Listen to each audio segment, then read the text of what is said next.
Hi everyone, welcome back to another episode from Apps Academy.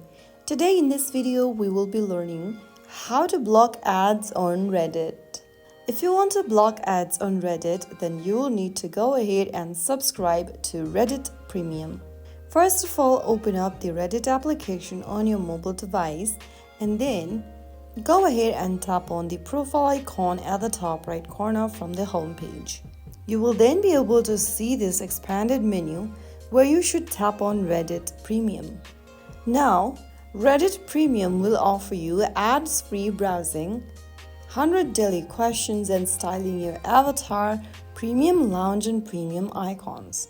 Go ahead and choose whether you'd like to choose the monthly or yearly option at the bottom and click on the confirm button at the bottom. After you do that, follow through the on-screen instructions and whichever payment method you've added on your device, you will be able to purchase to the Reddit Premium features.